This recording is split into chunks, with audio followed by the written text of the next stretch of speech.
Merhaba arkadaşlar, örgü kanalıma hoş geldiniz. Kız bebeklerimiz için hem kolay hem de güzel bir bebek yeleği yaptım. Anlatımını bugün sizlerle paylaşmak istiyorum. Yeleğimizin örgüsü çok kolay arkadaşlar. Yakadan zincir yaparak başlıyoruz. Ben bugün anlatımımı 1 yaş bebek ölçüsünde anlatıyorum. Siz daha küçük bebekler için yapacaksanız daha az sayıda zincir ile başlayabilirsiniz.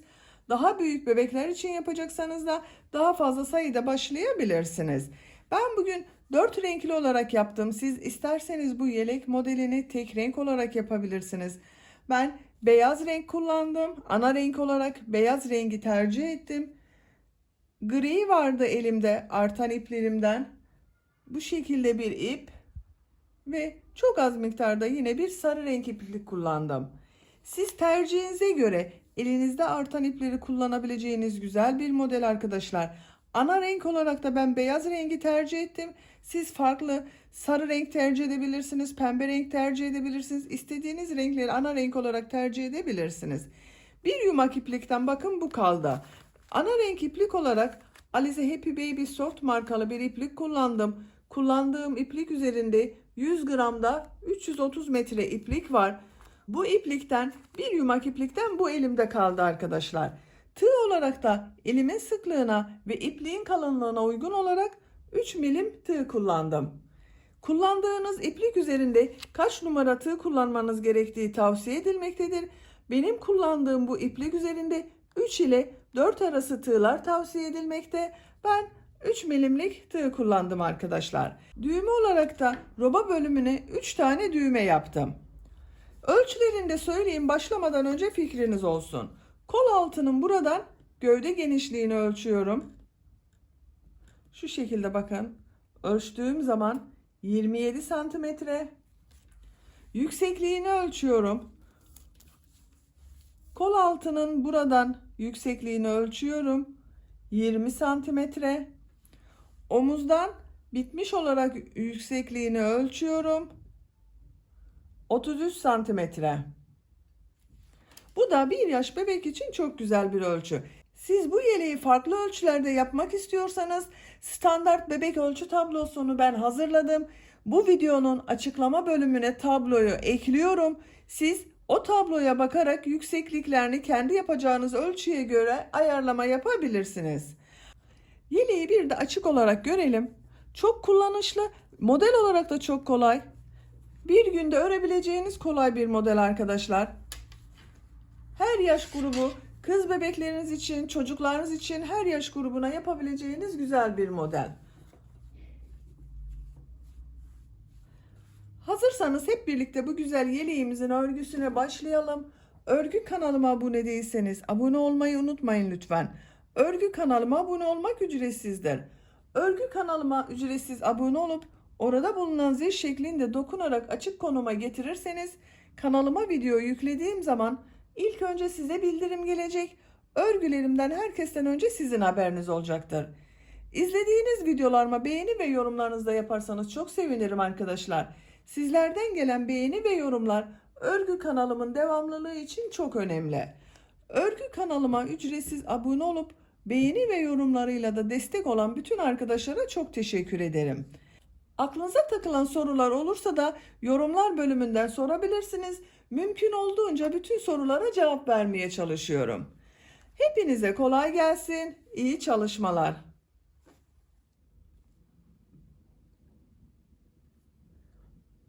Örgüye yakadan zincir yaparak başlıyoruz. Zincir yapabilmek için ilk ilmeği ben bu şekilde yapıyorum. Size nasıl kolay geliyorsa ilk ilmeği öyle yapabilirsiniz. Ve zincirleri yapmaya başlıyorum. Çok sıkı zincirler yapmayalım arkadaşlar. Bu zincirler üzerine bir sonraki sırada trabzanlar yapacağız. 80 zincir yapıyorum.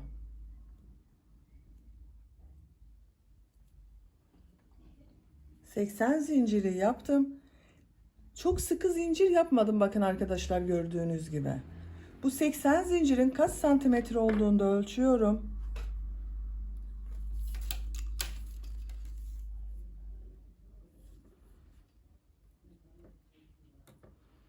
Ölçtüğüm zaman 32 santimetre uzunluk var.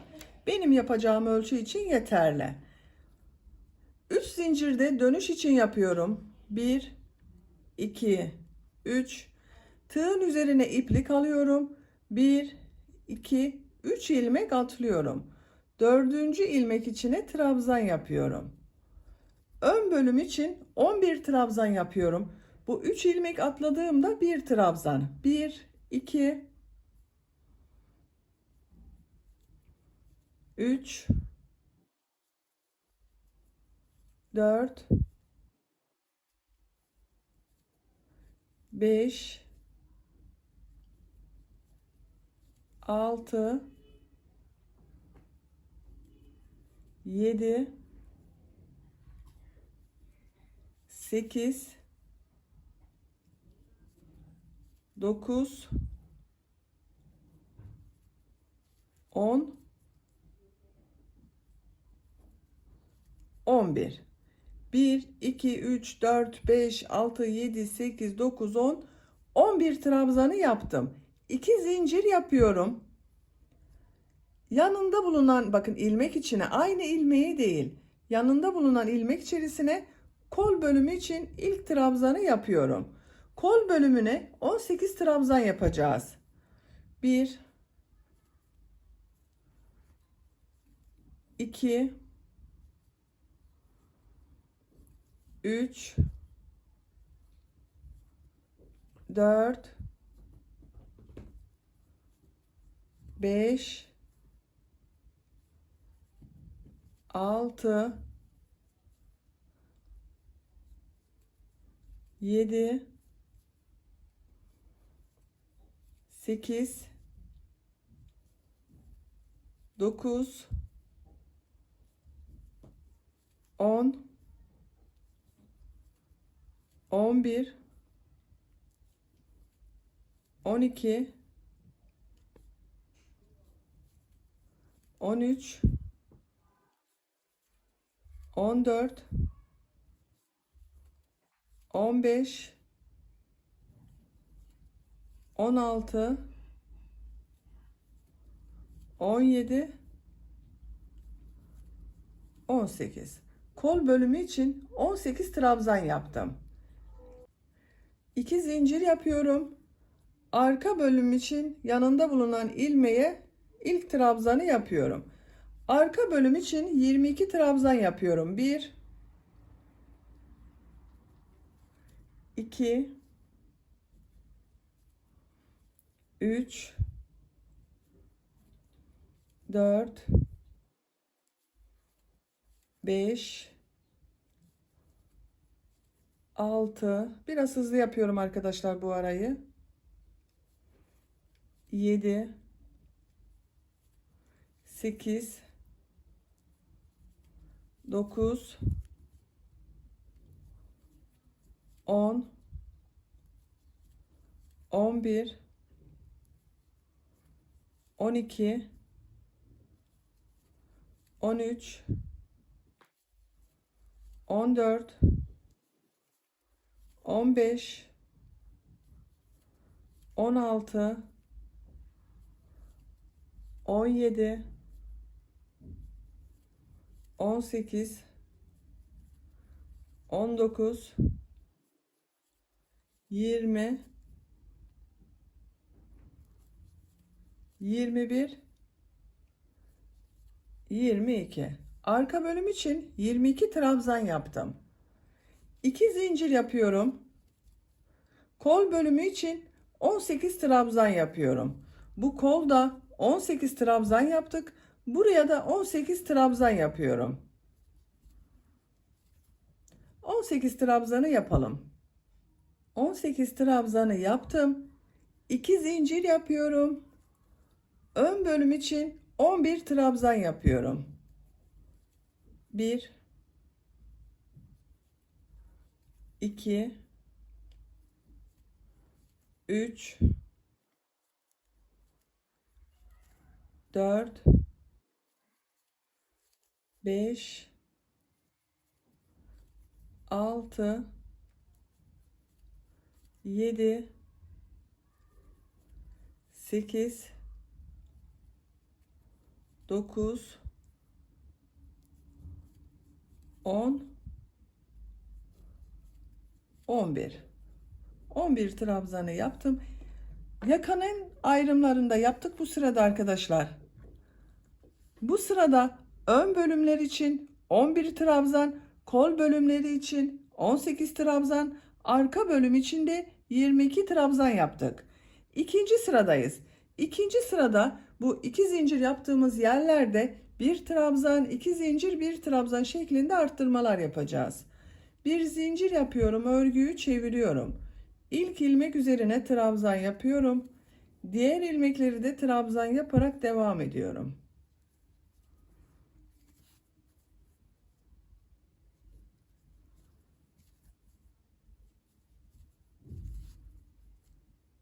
Her ilmek üzerine bir trabzan yapıyoruz.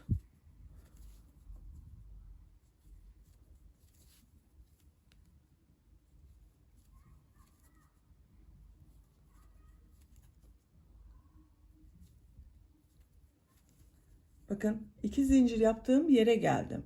Buraya bir trabzan, iki zincir, bir trabzan yapıyorum.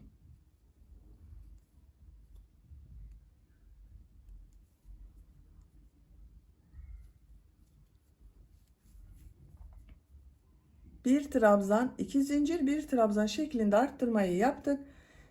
Diğer ilmekleri trabzan yaparak devam ediyorum. Arttırma yapacağımız buraya kadar devam edelim. Arttırma yapacağımız yere kadar trabzanları yaptım. Bu arttırma yerine de bir trabzan, iki zincir, bir trabzan yapıyorum.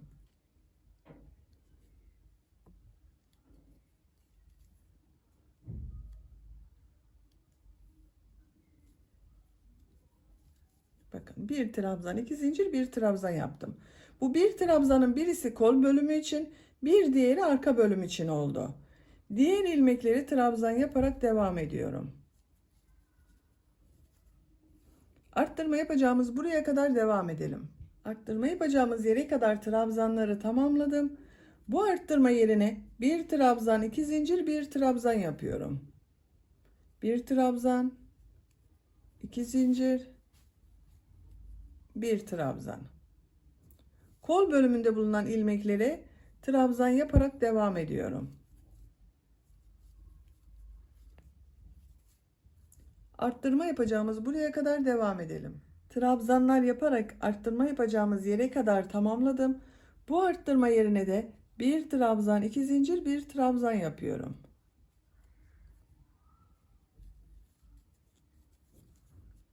Ön bölümde bulunan ilmekler üzerine trabzan yaparak devam ediyorum. Sıra sonuna kadar devam edelim. Sıra sonuna kadar trabzanları yaptım. Burada bakın bir ilmek kaldı arkadaşlar. Trabzan sırasına başladığımda 3 ilmek atlayarak bir trabzan yapmıştım. Bunun son ilmeğin üzerine bir trabzan yapıyorum. Burada 11 trabzan vardı. Burada 2, 4, 6, 8, 10, 12 oldu. Bir arttırma yaptık burada. 12 trabzan oldu. Bu 4 noktadan bir trabzan, iki zincir, bir trabzan şeklinde arttırmalar yaptık. Robanın arttırmaları arkadaşlar ön bölümlerde her sırada bir trabzan artacak.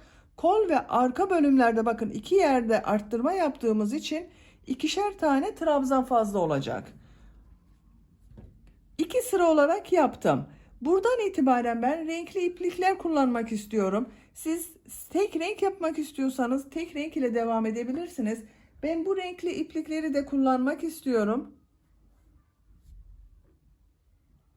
Üçüncü sırada gri renkli iplik ile başlıyorum. Yine trabzan yapıyorum. İlmeğimin rengini bakın şu şekilde içinden geçirerek gri renk yaptım. Bir zincir yapıyorum. Örgüyü çeviriyorum. Bu bağladığım bakın ipliği de içeride tutuyorum. İlk ilmek içine trabzan yapıyorum. Bu beyaz ipi bekletiyorum.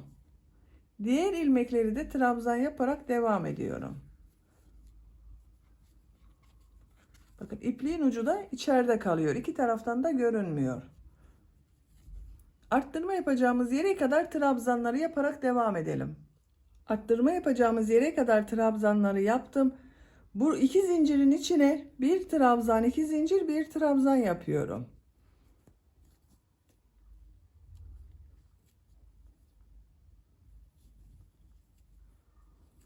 Bir trabzan, iki zincir, bir trabzan yaptım. Diğer ilmekleri trabzan yaparak devam ediyorum. Bu şekilde arkadaşlar. İlmekler üzerine trabzanları yapalım. Arttırma yerlerinde de bir trabzan, iki zincir, bir trabzan arttırması yapalım. Sıra sonuna kadar devam edelim. Sıra sonuna kadar tamamladım. Her ilmek üzerine birer defa trabzan yaptım. Bu arttırma yerlerinde de bir trabzan, iki zincir, bir trabzan yaptım bakın. İpliği burada kesiyorum arkadaşlar.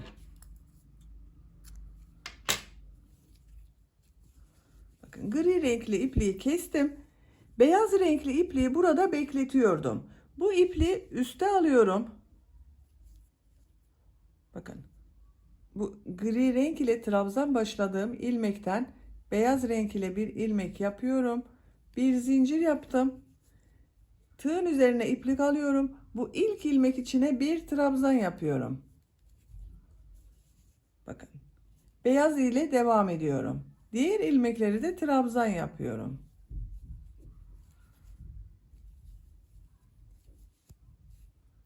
Arttırma yapacağımız buraya kadar devam edelim. Arttırma yapacağımız yere kadar trabzanları yaptım. Arttırma yerine bir trabzan, iki zincir, bir trabzan yapıyorum.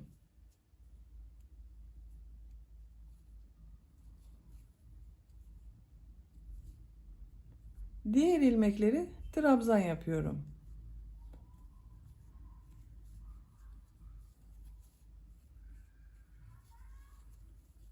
Bu şekilde.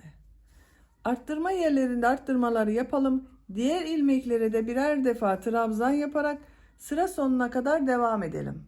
İlmekler üzerine trabzanlar yaptım. Arttırma yerlerinde de bir trabzan, iki zincir, bir trabzan şeklinde arttırmalar yaptım. Buraya kadar tamamladım. Burada size bir püf nokta göstermek için sıra sonuna kadar devam etmedim. Bakın, gri renkli ipliği kestiğimiz bir iplik ucu vardı. Bunu şu şekilde sıra sonuna birkaç ilmek kaldığı zaman arada tutuyorum.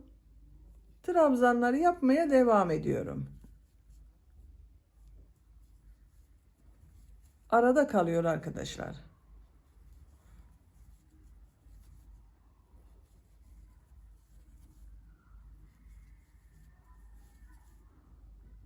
Son ilmek üzerine de trabzanı yaptım. Bakın şu ipliğin ucunda kesiyorum. Bakın burası temiz görüntü elde ediyoruz böylece.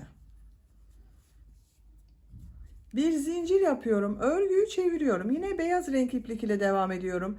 2 sıra beyaz renkli iplik yapıyorum. Şu şekilde trabzanları yapıyorum.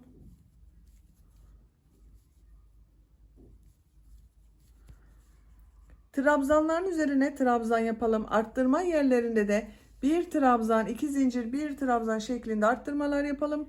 Sıra sonuna kadar tamamlayalım. Beyaz renk iplik ile 2 sıra trabzan sırasını tamamladım. Görüntüsüne tekrar bakalım arkadaşlar. Bakın bu şekilde oluyor.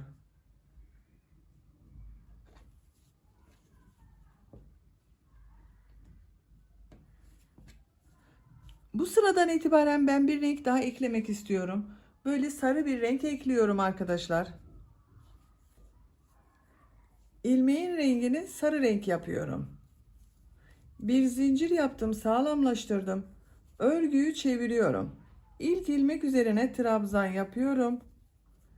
Diğer ilmekleri de trabzan yaparak devam ediyorum.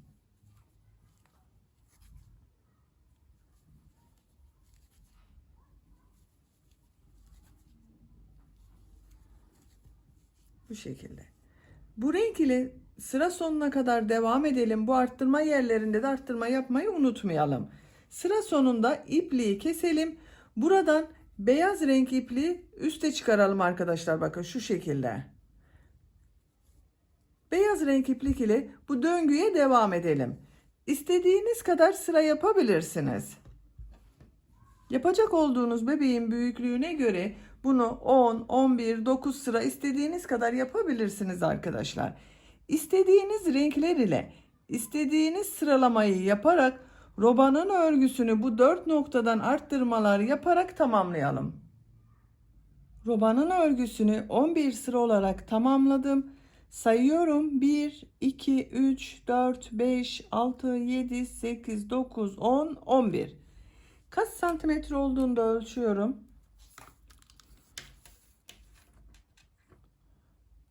Ölçtüğüm zaman 10 santimetre yükseklik var arkadaşlar. Benim yapacağım ölçü için yeterli. Siz daha büyük bebek için yapıyorsanız bir sıra daha roba örgüsüne devam edebilirsiniz. Ben roba örgüsünü bu renk sıralamasıyla yaptım. Siz istediğiniz renk sıralamasıyla bunları yapabilirsiniz. 12. sıradayız. 12. sırada kolları gövdeden ayıracağız. Örgümüze artık gövdenin örgüsüyle devam edeceğiz. Bakın, bu şekilde de böyle görünüyor.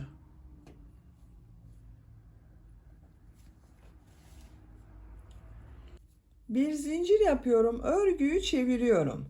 Trabzan sırası yapıyoruz. İlk ilmek üzerine trabzan yapıyorum. Diğer ilmekleri de trabzan yaparak devam ediyorum.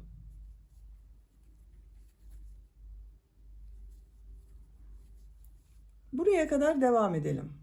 Arttırma yapacağımız yere kadar trabzanları tamamladım. Bu arttırma yerine ön bölüm için 2 trabzan yapıyorum. Bu sırada bakın, arttırma yerine 2 trabzan yaptım. 5 zincir yapıyorum kol altını yapmak için. 2, 3, 4, 5. Çok sıkı yapmayalım bu zincirleri arkadaşlar. Tığın üzerine iplik alıyorum. Kol bölümünde bulunan bütün ilmekleri atlıyorum. Kol ile arka bölümü ayıran bu arttırma yerine 2 trabzan yapıyorum. 1, 2. Diğer ilmekleri trabzan yaparak devam ediyorum. Bakın, kol altında buraya zincirler şeklinde yaptık. Arttırma yapacağımız buraya kadar devam edelim. Arka bölümde bulunan ilmekler üzerine trabzanları yaparak arttırma yapacağımız yere geldim. Bu arttırma zincirinin üzerine arka bölüm için 2 trabzan yapıyorum.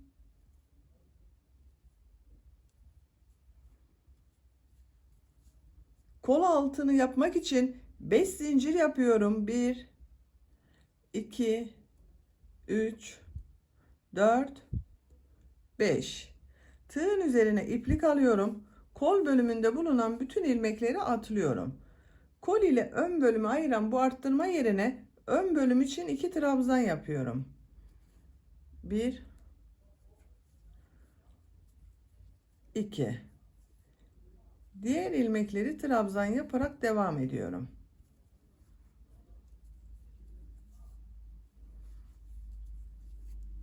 Bakın, kol altında bu şekilde 5 zincir yaptım. Diğer kol altında da 5 zincir yaptım. Burada da 5 zincir yaptım arkadaşlar. Sıra sonuna kadar devam edelim. Sıra sonuna kadar trabzanları tamamladım. Görüntüsüne bakalım. Bakın arkadaşlar, bu sırada kolları gövde bölümünden ayırdık. Ön ve arka bölümleri birleştirdik. Artık örgü gövdenin örgüsüyle devam edecek. Şu şekilde.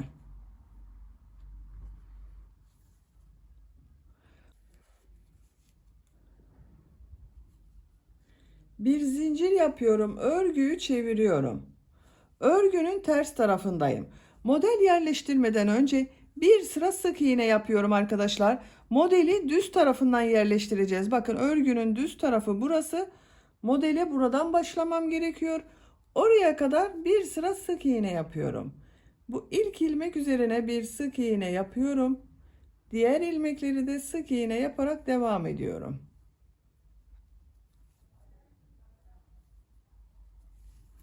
Her ilmek üzerine bir sık iğne yapıyorum.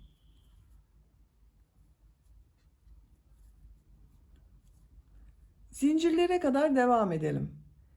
Zincirlere kadar bakın, sık iğneleri yaptım. Bu zincirler üzerine de sık iğneler yaparak devam ediyorum arkadaşlar. 5 zincir yapmıştık. Her zincir üzerine bir sık iğne yapıyorum.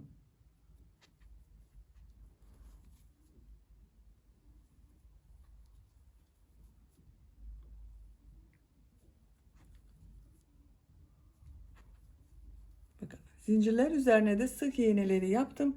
Diğer ilmekleri de sık iğne yaparak devam ediyorum. Bu şekilde oldu.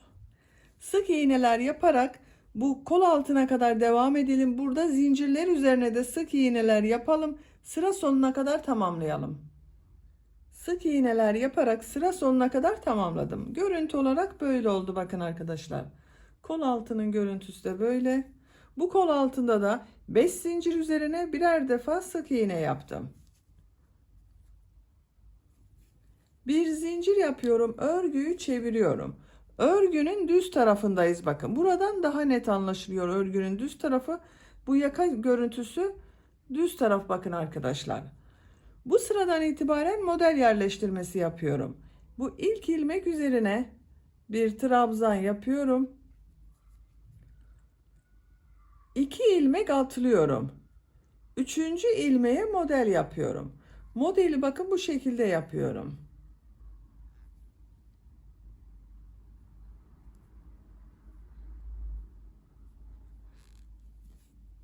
İki zincir yapıyorum. Aynı ilmeğe aynı modelden bir tane daha yapıyorum.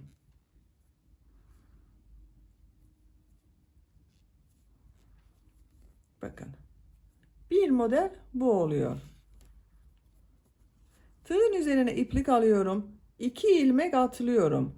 3. ilmeğe model yapıyorum. Trabzan yapıyor gibi bakın. İlmeği aldım. Tığın üzerinde 3 ilmek var. İlmek alıyorum. 2 ilmekten çıkardım. Bunu çıkarmıyorum, bekletiyorum. Tekrar tığın üzerine iplik alıyorum. İlmekten ilmek çektim. Tığın üzerinde 4 ilmek var. İlmek alıyorum. 2 ilmekten çıkardım. Tığın üzerinde 3 ilmek var.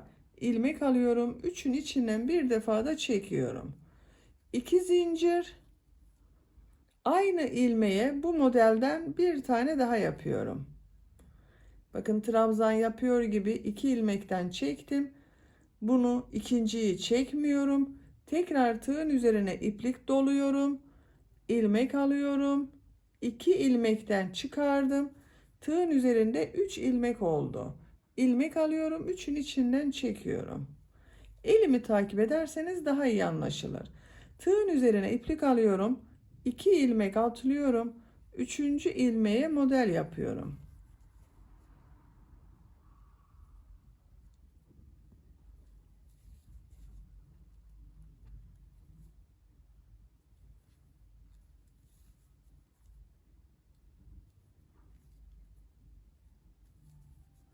Bu şekilde arkadaşlar.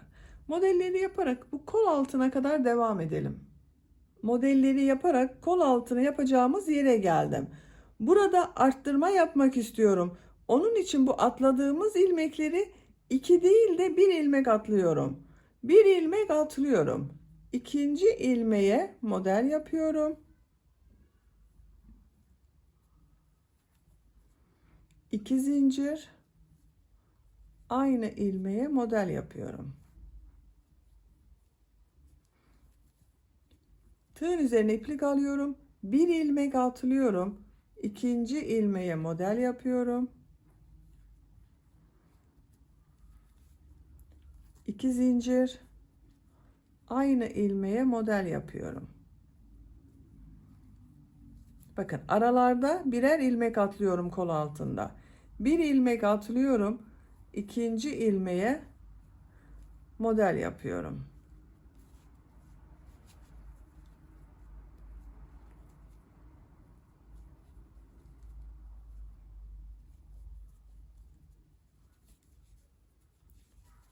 Şöyle daha net anlaşılır. Bakın arkadaşlar.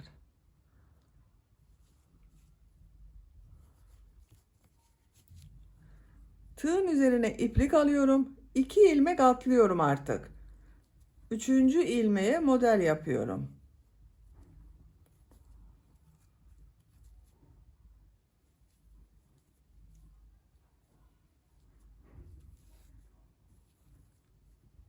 2 ilmek atlıyorum.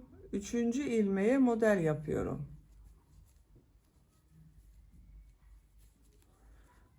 Artık bakın aralarda 2 ilmek atlıyorum. 2 ilmek atlayarak buraya kadar devam edelim. Burada kol altında yine birer ilmek atlayacağız. Oraya kadar devam edelim arkadaşlar. Diğer kol altını yapacağımız yere kadar bakın modelleri yerleştirdim. Aralarda 2 ilmek atladım. Kol altında bakın burada bir ilmek atlıyorum. 2. ilmeğe model yapıyorum.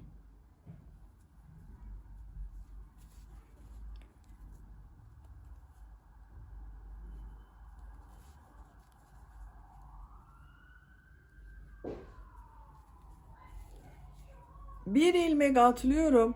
2. ilmeğe model yapıyorum.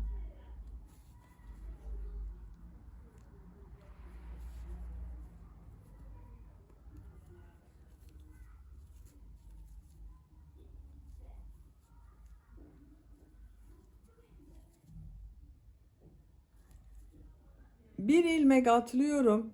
2. ilmeğe model yapıyorum.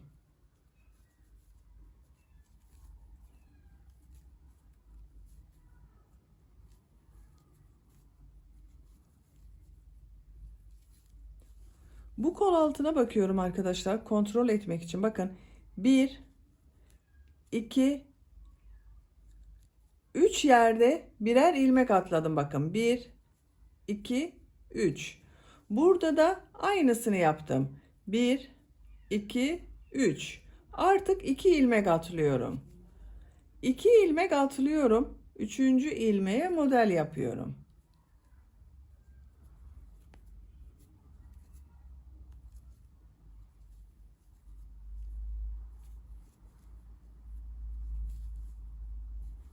İki ilmek atlıyorum. 3. ilmeğe model yapıyorum.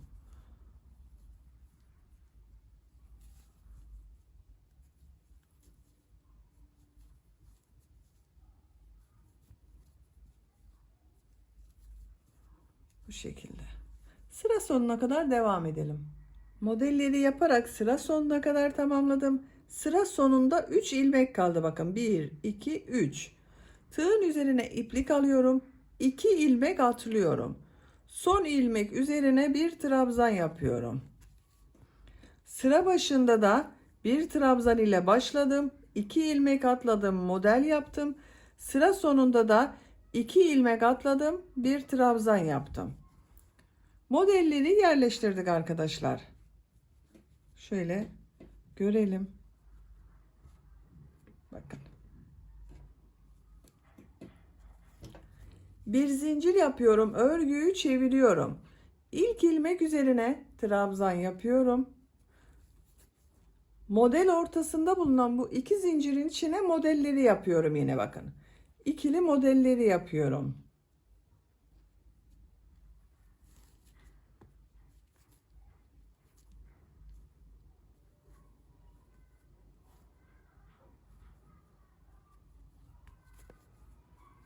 Diğer model ortasına da aynı şekilde model yapıyorum.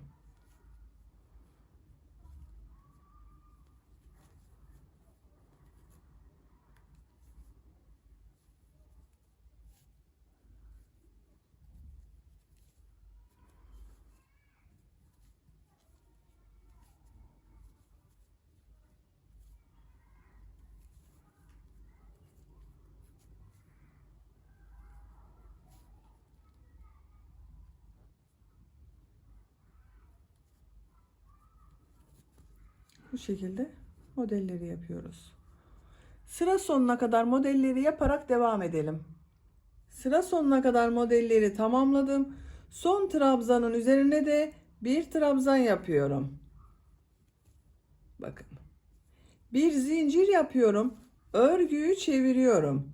Bu ilk ilmek üzerine bir trabzan yapıyorum.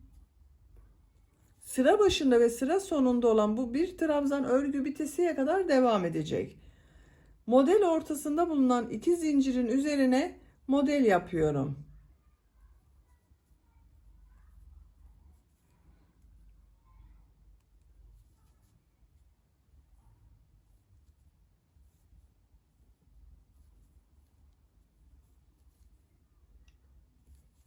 Diğer model ortasına da aynı şekilde model yapıyorum.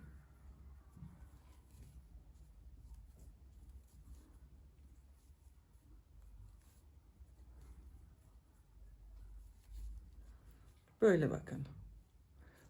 Artık örgü bu şekilde devam edecek. Bu roba bölümünde kullandığınız renkleri istediğiniz yerde kullanabilirsiniz.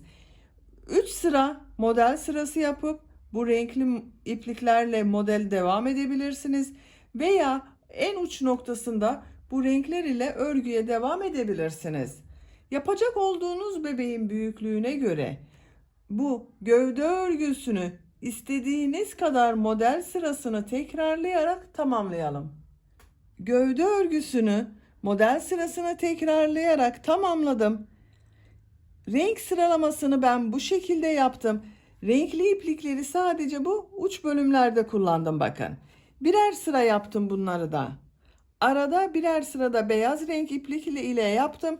Siz bu renk sıralamasını aralara istediğiniz gibi yapabilirsiniz. En son bu iplikte bıraktım. Kaç sıra yaptığımı sayıyorum. 1, 2, 3, 4, 5, 6, 7, 8, 9, 10, 11, 12, 13, 14, 15, 16. 16 sıra model sırası yaptım arkadaşlar. Örgüyü burada bitirmiyorum. İpliği kesmedim. Bu renk iplik ile uç bölümde devam ediyorum. Daha sonra bu çevresinden pıtırcık modelleri yapacağız. Bir zincir yapıyorum. Örgüyü çeviriyorum. Örgünün düz tarafındayım. Bu ilmek içine bir sık iğne yapıyorum. Model ortasına geçiyorum. Sık iğne yapıyorum. 3 zincir yapıyorum. Sık iğne yapıyorum. 3 zincir yapıyorum. Sık iğne yapıyorum. 3 zincir yapıyorum. Sık iğne yapıyorum. Bakın. 2 zincirin üzerine 3 tane pıtırcık modeli yaptım. Tığın üzerine iplik almadan diğer model ortasına bir sık iğne yapıyorum. 3 zincir yapıyorum. Sık iğne yapıyorum. 3 zincir yapıyorum. Sık iğne yapıyorum. 3 zincir, bir sık iğne, 3 tane pıtırcık yapıyorum. Bakın 2 zincirin üzerine. 1, 2, 3. Diğer modele geçiyorum. Aynı şekilde bunun içine de 3 tane pıtırcık yapıyorum.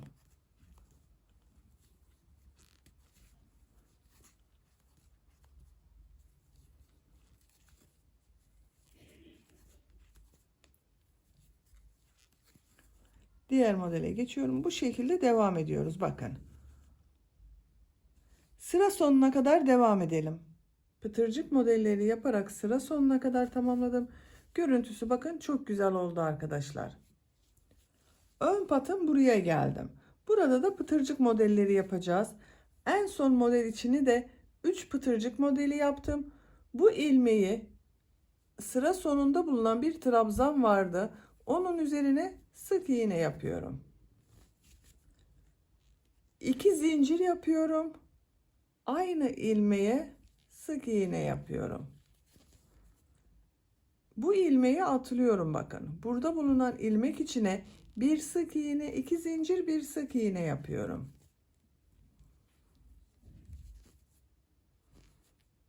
Bu ilmeği atlıyorum. Bu ilmek içine bir sık iğne, 2 zincir, bir sık iğne yapıyorum. Bir sık iğne, 2 zincir, bir sık iğne yapıyorum. Aynı ilmek içine yapıyorum bakın arkadaşlar. Bu şekilde pıtırcık modelleri oluşuyor. Bu ilmeği atlıyorum. Bu ilmek içine bir sık iğne, 2 zincir, bir sık iğne yapıyorum. Pıtırcık modelleri yaparak bu roba başlangıcına kadar gidelim. Burada düğme için düğme birikleri yapacağız. pıtırcık modellerini yaparak buraya kadar tamamladım. Görüntüsü böyle bakın arkadaşlar. Robanın bittiği yerdeyim bakın. Bu roba bölümüne 3 tane düğme biriti yapıyorum bugün. Birisini bu robanın bittiği buraya yapıyorum. Bir diğerini bu yaka başlangıcına, üçüncüsünde ortaya, robanın tam ortasına olacak olan buraya yapacağız. Bir sık iğne yaptım. Bakın bu hemen robanın bittiği sık iğne yaptığım sıradayım. Düğme biriti için 5 zincir yapıyorum. 1, 2, 3, 4, 5. Aynı ilmeğe sık iğne yapıyorum. Bakın ilk düğme biritini buraya yaptım.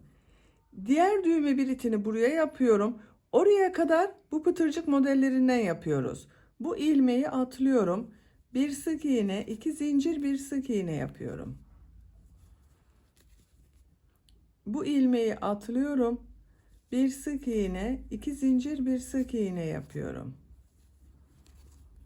Bu ilmeği atlıyorum.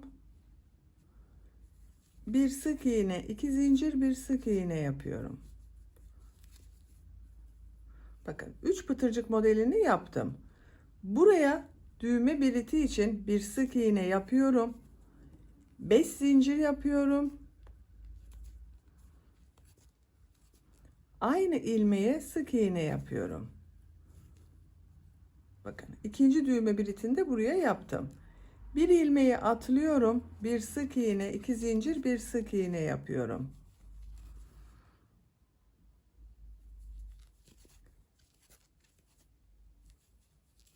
Bu iki düğme birit arasına 3 pıtırcık modeli yaptım. Bu iki düğme birit arasına da 3 pıtırcık modeli yapıyorum. 1, 2. Bu ilmeği atlıyorum. Bir sık iğne, 2 zincir, bir sık iğne yapıyorum. 3 pıtırcık modelini yaptım. Bu ilmeği atlıyorum. Bu ilmek içine düğme biriti yapmak için bir sık iğne yapıyorum. Düğme biriti için 5 zincir yapıyorum. Aynı ilmeğe sık iğne yapıyorum.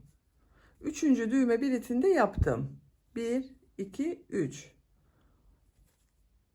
Bir sık iğne yapıyorum. Yakanın başlangıcı olan bu ilmek içine sık iğne yapıyorum. Bakın. Diğer tarafa da pıtırcık modelleri yapacağız. Oraya geçmek için boynun çevresinde sık iğneler yapıyorum. Aynı ilmeğe bir sık iğne yapıyorum. Diğer ilmekleri de sık iğneler yapıyorum. Her ilmeğe bir sık iğne yapıyorum bakın.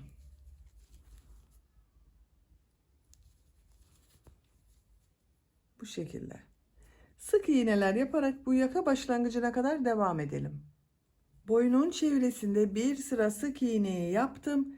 Yakanın diğer uç noktasına kadar tamamladım bakın. Bu ilmeğe bir sık iğne yaptım. Aynı ilmeğe bir sık iğne daha yapıyorum. Bu ilmeğe sık iğne yapıyorum. 2 zincir yapıyorum. Aynı ilmeğe sık iğne yapıyorum. Pıtırcık modellerini yapıyoruz artık. Bakın bu ilmeği atlıyorum. Bu ilmek içine bir sık iğne, 2 zincir, bir sık iğne yapıyorum. Düğme biritini buraya yapmıyoruz. Diğer tarafa yaptık. Bir ilmek atlıyorum. Bir sık iğne, 2 zincir, bir sık iğne yapıyorum. Pıtırcık modellerini yapıyoruz. Bu uç noktaya kadar devam edelim. Diğer ön patta da pıtırcık modellerini bakın sıra sonuna kadar tamamladım. Son pıtırcık modelini burada bir ilmek yapmıştım. Bu etek ucuna başlarken o ilmek ile ilmek kaydırması yaparak birleştiriyorum. İpliği kesiyorum.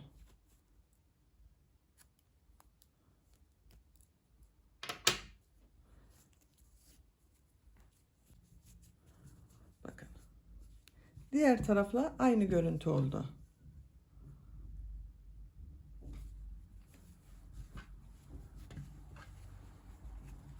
Çok güzel oluyor bakın arkadaşlar. Şimdi kol uçlarına da bu pıtırcık modellerinden yapıyoruz. Kol altından başlıyorum. Kol altında ortada bulunan ilmekten Bu renk ile bir ilmek yapıyorum. 2 zincir yapıyorum. Aynı ilmeğe sık iğne yapıyorum. Bir ilmek atlıyorum. Bu ilmek içine bir sık iğne, 2 zincir, bir sık iğne yapıyorum. Bir ilmek atlıyorum. Bir sık iğne, 2 zincir, bir sık iğne yapıyorum. Bu ilmeği atlıyorum. Bu ilmek içine bir sık iğne, 2 zincir, bir sık iğne yapıyorum. Bakın, pıtırcık modellerini yapıyoruz. Kol çevresinde pıtırcık modelleri yaparak buraya kadar devam edelim. Diğer kolu da aynı şekilde pıtırcık modellerini yaparak bitirelim arkadaşlar. Kol çevresinde pıtırcık modelleri yaparak başladığım yere kadar tamamladım. Son ilmek ile ilk yaptığım ilmeği ilmek kaydırması yaparak birleştiriyorum. İpliği kesiyorum.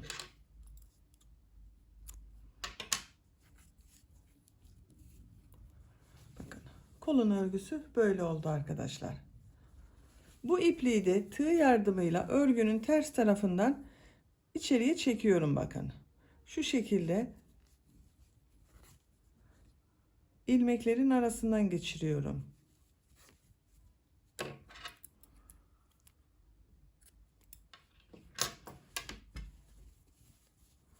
Bakın.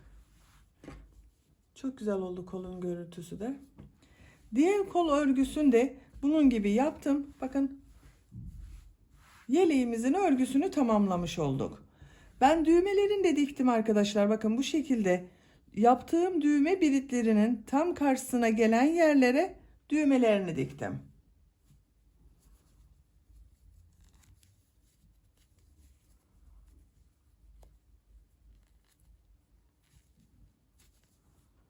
Nazar boncuklu bir düğme diktim. Siz tercihinize göre istediğiniz gibi düğme dikebilirsiniz. Bakın. Hem kolay hem de çok şık oldu gördüğünüz gibi. Arka görüntüsü de böyle. Açık olarak da görelim yeleği.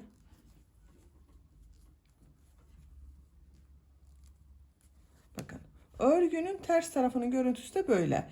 Tersi de çok güzel görünüyor. Düz tarafı da.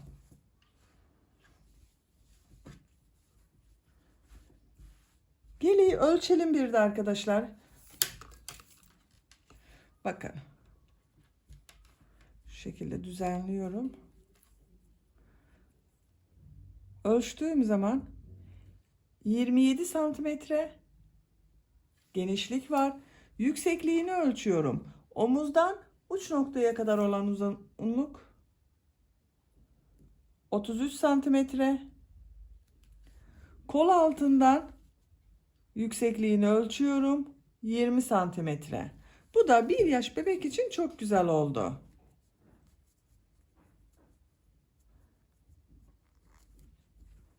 Beyaz iplik, bir iplikten çok az kaldı arkadaşlar.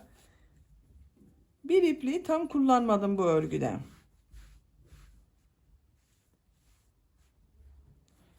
Beni dinlediğiniz ve izlediğiniz için hepinize çok teşekkür ederim. Örgü kanalıma abone değilseniz abone olmayı unutmayın lütfen arkadaşlar.